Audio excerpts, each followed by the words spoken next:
বাংলাদেশি কর্মীদের multiple entry visa দিতে মালয়েশিয়ার প্রতি প্রধান উপদেষ্টার আহ্বান।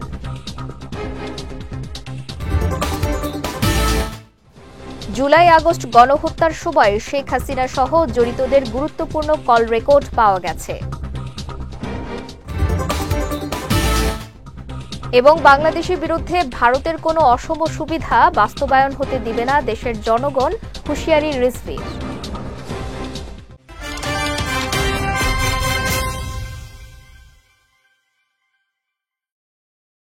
আসসালামু আলাইকুম। বিজয় রাতের সংবাদে আমন্ত্রণ জানাচ্ছি আমি সঞ্জিদা আজিজ। শুনছিলেন শিরোনাম, এবারে বিস্তারিত।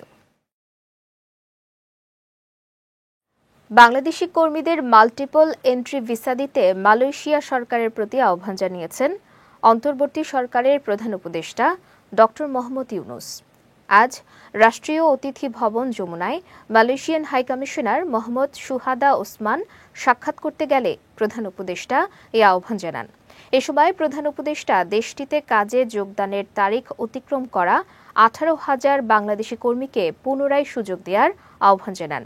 এ বিষয়ে হাইকমিশনার জানান, মালয়েশিয়া এবং বাংলাদেশের কর্মকর্তাদের সমন্বয়ে একটি যৌথ কারিগরি কমিটি প্রবাসীদের জন্য কাজ করছে। প্রধান উপদেষ্টা এ সময় গত অক্টোবরে ঢাকায় মালয়েশিয়ার প্রধানমন্ত্রী আনোয়ার ইব্রাহিমের সঙ্গে বৈঠকের কথা স্মরণ করেন। তিনি আশা প্রকাশ করেন, মালয়েশিয়া এই প্রক্রিয়াটি ত্বরান্বিত করবে যাতে বাংলাদেশি কর্মীরা দ্রুততম সময়ে দেশটিতে গিয়ে কাজে যোগ দিতে পারেন। জুলাই আগস্ট গণহত্যায় জড়িতদের গুরুত্বপূর্ণ কল রেকর্ড সহ বেশ কিছু ডিজিটাল প্রমাণাদি প্রসিকিউশনের হাতে এসেছে। প্রসিকিউশনের আবেদনের পরিপ্রেক্ষিতে অনলাইন প্ল্যাটফর্ম ও বিভিন্ন উৎস থেকে পাওয়া শেখ হাসিনা সহ জড়িতদের গুরুত্বপূর্ণ কল রেকর্ড ও ডিজিটাল ডকুমেন্টের সত্যতা যাচাইয়ের জন্য সিআইডির মাধ্যমে ফরেনসিক পরীক্ষার অনুমতি দিয়েছে আন্তর্জাতিক অপরাধ ট্রাইব্যুনাল। সকালে বিচারপতি মোহাম্মদ গোলাম মুর্তুজা মজুমদারের নেতৃত্বাধীন 3 সদস্যের ট্রাইব্যুনাল এই আদেশ দেন। এ সময় গুমের ঘটনায় গুরুত্বপূর্ণ তথ্য প্রমাণ মিলেছে বলেও ট্রাইব্যুনালকে জানিয়েছে প্রসিকিউশন। এ সময় ট্রাইব্যুনালে তথ্য প্রদানে অসহযোগিতার অভিযোগ করেন প্রসিকিউটররা। এছাড়া হত্যাকাণ্ডের আলামত গায়েব করতে সব ধরনের আয়োজন করা হয়েছিল বলেও জানান তারা। জায়গায় বিভিন্ন অনলাইন ফোরামে অনেক রকমের ভয়েস রেকর্ড পাচ্ছি এবং যে ভয়েস রেকর্ডগুলোর সূত্র, জিও লোকেশন এবং কণ্ঠের দ্রুত টোন এবং ইউনিকনেস, যেটাকে আমরা ডিএনএ বলি, সেগুলো সঠিক কিনা কিংবা সাবেক প্রধানমন্ত্রীর ভয়েস কিনা, এই সংশ্লিষ্ট বিষয়ে আমরা কোর্টে নির্দেশনা চেয়েছি। আমাদের সিআইডির যে বিশেষায়িত ফরেনসিক ল্যাব আছে, সেই ফরেনসিক ল্যাবের তথ্যপাত্র যাতে এখানে প্রেরিত হয় এবং আমাদের আলামত এবং জব্দকৃত যে সকল মুঠোফোন আছে সেখানে বেশ কিছু নির্দেশনা আমরা পেয়েছি। সেই নির্দেশিত ভয়েসের সত্যতা যাচাইয়ের জন্য, অকাট্য দালিলিক প্রমাণের জন্য আমরা আসলে ফরেনসিক করতে চেয়েছি। ক্ষমতার অপব্যবহার করে রাজুক থেকে প্লট গ্রহণের অভিযোগে সাবেক প্রধানমন্ত্রী শেখ হাসিনা, তার বোন শেখ রেহানা, বোনের ছেলে রাদওয়ান মুজিব সিদ্দিক ববি, মেয়ে আজমিনা সিদ্দিক ও টিউলিপ রিজওয়ানা সিদ্দিকের বিরুদ্ধে পৃথক 3টি মামলা করেছে দুর্নীতি দমন কমিশন দুদক। দুদকের ঢাকা সমন্বিত জেলা কার্যালয়ে আজ মামলাগুলো দায়ের করা হয়। বিষয়টি নিশ্চিত করেছেন সংস্থার মহাপরিচালক মোহাম্মদ আক্তার হোসেন। পৃথক 3টি মামলায় শেখ রেহানা, তার ছেলে রাদওয়ান মুজিব সিদ্দিক ববি ও মেয়ে আজমিনা সিদ্দিককে প্রধান আসামি করা হয়েছে।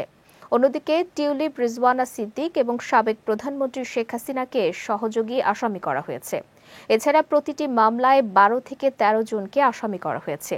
এর আগে রোববার ক্ষমতাচ্যুত সাবেক প্রধানমন্ত্রী শেখ হাসিনা ও তার মেয়ে সাইমা ওয়াজেদ পুতুল সহ 16 জনের বিরুদ্ধে ক্ষমতার অপব্যবহারের মাধ্যমে পূর্বাঞ্চলে 60 কাঠা প্লট বরাদ্দ নেয়ার প্রমাণ পাওয়ায় মামলা করে দুদক।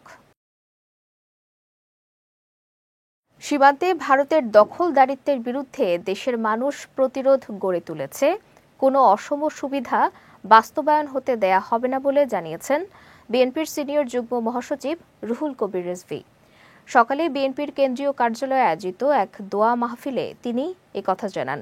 এ সময় বেগম জিয়াকে তিলে তিলে মেরে ফেলার জন্যই শেখ হাসিনা তার উপর এত জুলুম নির্যাতন করেছে বলেও অভিযোগ করেন বিএনপির এই নেতা। সায়ন সাব্বিরের রিপোর্ট, ক্যামেরায় ছিলেন সোহানুর রহমান সোহান। সোমবার সকালে বিএনপির কেন্দ্রীয় কার্যালয়ে বাংলাদেশ জাতীয়তাবাদী রিকশা, ভ্যান ও অটোচালক দলের উদ্যোগে বিএনপির চেয়ারপারসন ও সাবেক প্রধানমন্ত্রী বেগম খালেদা জিয়ার রোগ মুক্তি কামনায় মিলাদ ও দোয়া মাহফিল অনুষ্ঠিত হয়। সেখানে প্রধান অতিথি হিসেবে যোগ দেন বিএনপির সিনিয়র যুগ্ম মহাসচিব রুহুল কবির রিজভী। এ সময় ভারত শেখ হাসিনাকে কিনে রেখেছিল এবং শেখ হাসিনা ভারতের সেবাদাস হয়ে কাজ করেছে জানিয়ে রিজভী বলেন, শেখ হাসিনার পরিবারের নামে ৮০,০০০ কোটি টাকা পাচার করা হয়েছে। উনি একটা কথা বলতেন যে আমার দলের লোকের অনেককে কেনা যায়, শেখ হাসিনাকে কেনা যায় না। আরে আপনাকে তো সবার আগে কেনা যায়, ভারত তো আপনাকে সবার আগে কিনেছে। তার ফ্যাসিজম দিয়ে, তার নির্মমতা দিয়ে, তার নির্দয়তা দিয়ে তিনি ভারতের সেবাদাস হয়ে কাজ করেছেন। ৮০,০০০ কোটি টাকা শেখ হাসিনা এবং তার পরিবারের নামে বাংলাদেশ থেকে পাচার হয়েছে। ৮০,০০০ কোটি টাকা। শেখ হাসিনা বেগম জিয়াকে তিলে তিলে মেরে ফেলার জন্যই তার উপর এত জুলুম নির্যাতন করেছে বলেও অভিযোগ করেন তিনি। বেগম জিয়াকে একেবারে তিলে তিলে শেষ করে দিতে হবে। কি হলো? শেষ করে দিতে হবে। তারেক রহমান সাহেব যদি দেশে ফিরে না আসতে পারে, তার জন্য নানা ধরনের বিচারিক ক্ষমতাকে কাজে লাগাতে হবে। এই সবগুলো করেছে, করে কি শেষ রক্ষা হলো? শেষ রক্ষা তো হলো। এ সময় শেখ হাসিনার দোসরদের বিরুদ্ধে বর্তমান সরকারকে বিপ্লবী সিদ্ধান্ত নিতে হবে বলেও জানান রিজভী। তাদের বিরুদ্ধে বৈপ্লবিক সিদ্ধান্ত। শায়ান সাব্বির, বিজয় টিভি, ঢাকা। এক কলমের খোঁচায় তাদেরকে আপনার জঞ্জাল মুক্ত করা উচিত ছিল। জামায়াতের সঙ্গে বিএনপির কোনো বিরোধ নেই বলে মন্তব্য করেছেন জামায়াতে ইসলামীর নায়েবে আমির ডাক্তার সৈয়দ আব্দুল্লাহ মোহাম্মদ তাহের। সকালে মগবাজারে ব্রাজিলের রাষ্ট্রদূত পাওলো ফার্নান্দো দিয়াস ফেরেসের সঙ্গে জামায়াতের আমির ডাক্তার শফিকুর রহমানের সৌজন্য সাক্ষাৎ শেষে কথা বলেন নায়েবে আমির। তিনি বলেন, বিএনপির সঙ্গে কোনো দূরত্ব আছে বলে মনে করে না জামায়াত। বিএনপির সঙ্গে একসঙ্গে কাজ করবে তার দল। জামায়াতের নায়েবে আমির জানান, বাংলাদেশে ব্রাজিলের কোনো বিনিয়োগ না থাকায় এদেশে বিনিয়োগের আহ্বান জানানো হয়েছে। দ্রুত জাতীয় নির্বাচন দেয়া না হলে অন্তর্বর্তী সরকারের বিরুদ্ধে ঐক্যবদ্ধ হয়ে আন্দোলনে নামার ঘোষণা দিয়েছেন এলডিপির সভাপতি অলি আহমদ। সকালে সমসাময়িক বিষয় নিয়ে আয়োজিত সংবাদ সম্মেলনে তিনি এই কথা জানান। বলেন, অন্তর্বর্তী সরকার জনগণের প্রত্যাশা পূরণ করতে ব্যর্থ হয়েছে। এভাবে চলতে থাকলে বর্তমান সরকার জনরোষে পড়বে বলেও মন্তব্য করেন এলডিপি সভাপতি। বলেন, বর্তমান সরকারের উপদেষ্টারা ঠিকমতো তাদের দায়িত্ব পালন করছে না। এ সময় রাষ্ট্রীয় পৃষ্ঠপোষকতায় নতুন রাজনৈতিক দল গঠনের চেষ্টা চলছে বলেও মন্তব্য করেন অলি আহমদ। আল্লাহ কাকেও ছেড়ে দেয় না, ছাড় দে, ছেড়ে দেয় না। আমি কিন্তু বারবার হাসিনার সময় বলেছি, বাগার সময় পাবেন না, পলানোর সময় পাবেন না, কাপড় নেওয়ার সময় পাবেন না। সেটাই হয়েছে। বর্তমান সরকারকেও বলবো, আপনাদের অবস্থাও ভালো না, আপনারাও সাবধান হয়ে যান। আপনাদেরকে হয়তো পলাইতে হইতে পারে। সঠিক সময় সঠিক পদক্ষেপ নেন, দেশটাকে বাঁচান, দেশের জনগণকে বাঁচান। বেভারেজ পণ্যে সম্প্রতি নতুনভাবে বাড়তি কর আরোপ নিয়ে আলোচনা সভা করেছে বাংলাদেশ বেভারেজ ম্যানুফ্যাকচারার্স। গতকাল রাজধানীর এক হোটেলে এ সভার আয়োজন করা হয়। এ সভায় সকল ফ্লেভার ড্রিঙ্কস ও ইলেকট্রোলাইট ড্রিঙ্কস পণ্যের ওপর নতুনভাবে আরোপিত বাড়তি সম্পূরক শুল্ক ও অন্যান্য ডিউটি বৃদ্ধিতে সার্বিক ব্যবসায় নেতিবাচক প্রভাব পড়বে বলে জানান উপস্থিত বক্তারা। একই সঙ্গে সম্প্রতি আরোপিত বাড়তি সম্পূরক শুল্ক প্রত্যাহার সহ বেভারেজ পণ্যে সার্বিকভাবে সম্পূরক শুল্ক কমানোর দাবি জানানো হয়। সভায় আকিজ ফুড অ্যান্ড বেভারেজের operational director Syed Zahurul Alam, social marketing কোম্পানির অতিরিক্ত জেনারেল ম্যানেজার সোহরাব হোসেন, প্রাণ গ্রুপের deputy general manager Mohammad Nurul Haque সহ অনেকে উপস্থিত ছিলেন। এবার জেলা সংবাদ।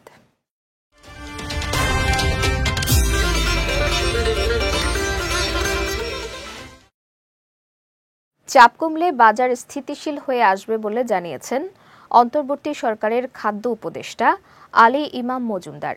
দুপুরে বরিশাল সার্কিট হাউসের সম্মেলন কক্ষে চলতি মৌসুমের আমন সংগ্রহের লক্ষ্যমাত্রা ও অর্জন নিয়ে বরিশাল বিভাগীয় কমিশনার সহ সব জেলা প্রশাসক ও জেলা খাদ্য নিয়ন্ত্রকদের সঙ্গে মত বিনিময় সভা শেষে সাংবাদিকদের তিনি একথা জানান।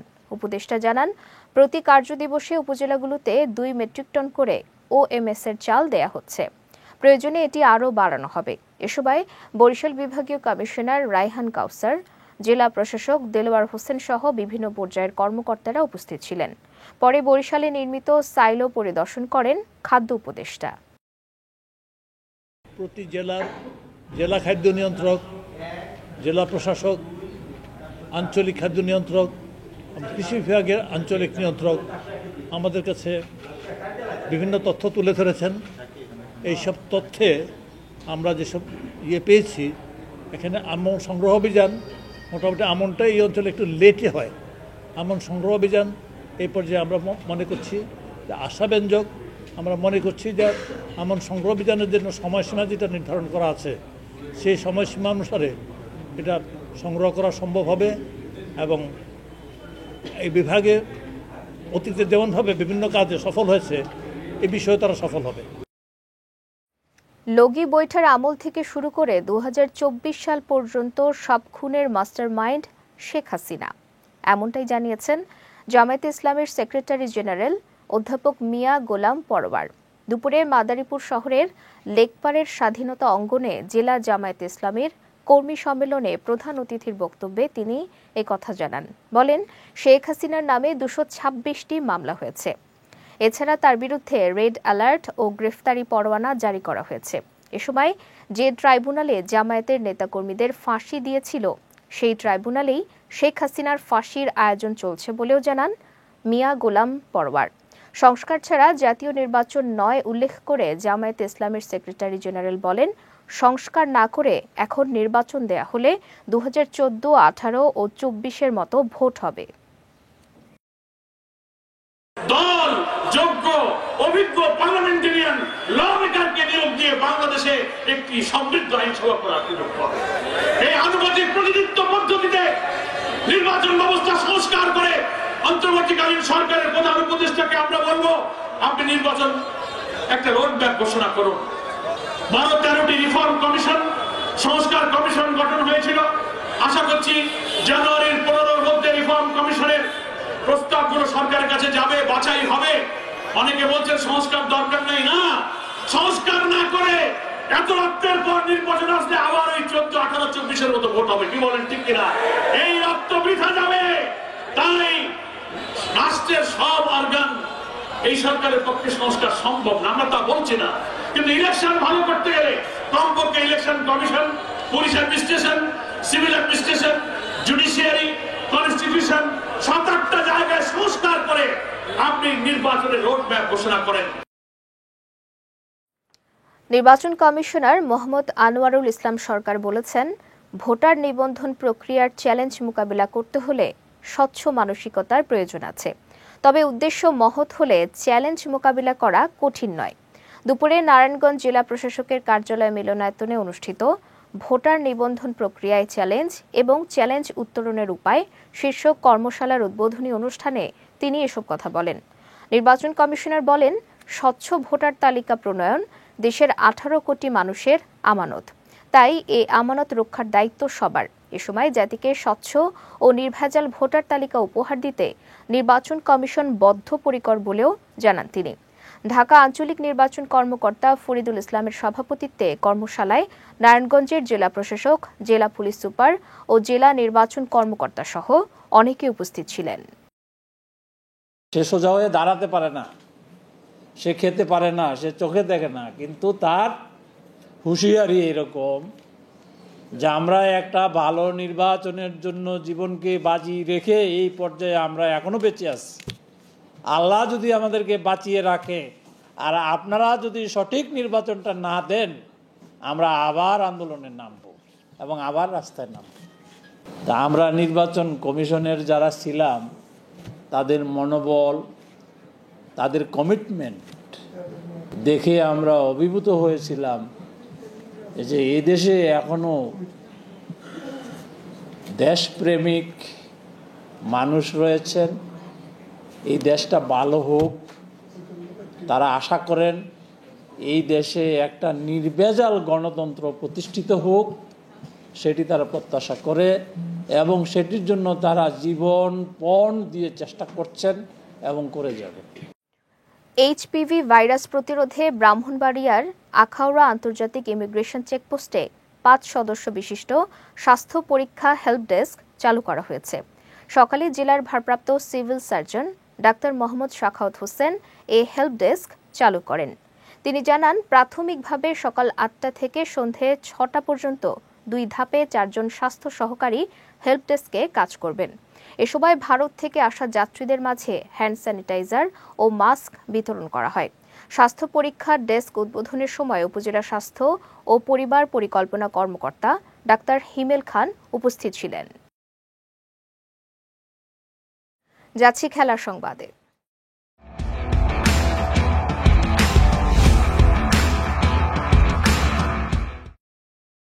ঘরের মাঠের পর্বটা জয় দিয়ে শেষ করতে পারল না সিলেট স্ট্রাইকার্স।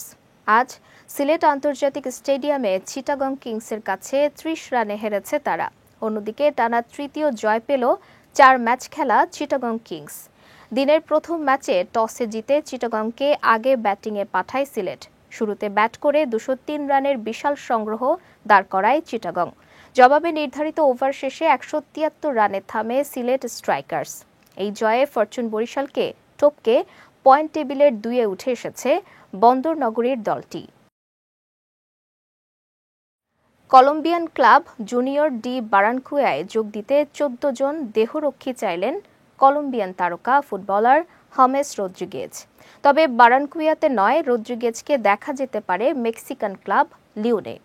আর এই খবর সত্যি হলে সাম্প্রতিক সময়ে মেক্সিকোতে খেলতে যাওয়া শীর্ষ তারকাদের একজন হবেন রদ্রিগেজ।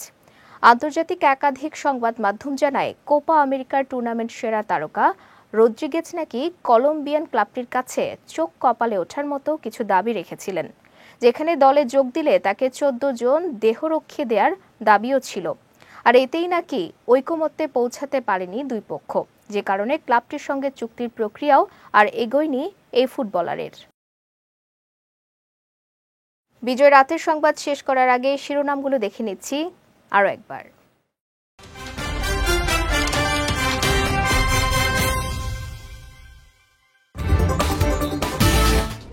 বাংলাদেশি কর্মীদের মাল্টিপল এন্ট্রি ভিসা দিতে মালয়েশিয়ার প্রতি প্রধান উপদেষ্টার আহ্বান।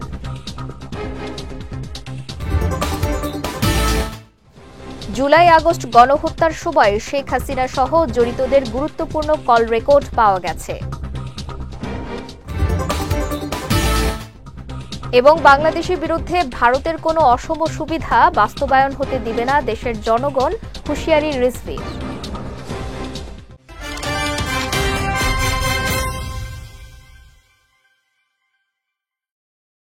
বিজয় রাতের সংবাদ শেষে আজকের মতো আমি সঞ্জিদা আজিজ আপনাদের কাছ থেকে বিদায় নিচ্ছি। আগামীকাল একই সময়ে নতুন সব খবর দেখতে চোখ রাখুন বিজয় টিভিতে। এছাড়াও আজকের বিজয় রাতের সংবাদের ভিডিও দেখতে পারেন আমাদের ইউটিউব এবং ফেসবুক পেজে। আমাদের ইউটিউব হলো youtube.com/bijaytvofficial এবং আমাদের ফেসবুক পেজ হলো facebook.com/bijaytvlimited। এতক্ষণ সঙ্গে থাকার জন্য ধন্যবাদ সবাইকে।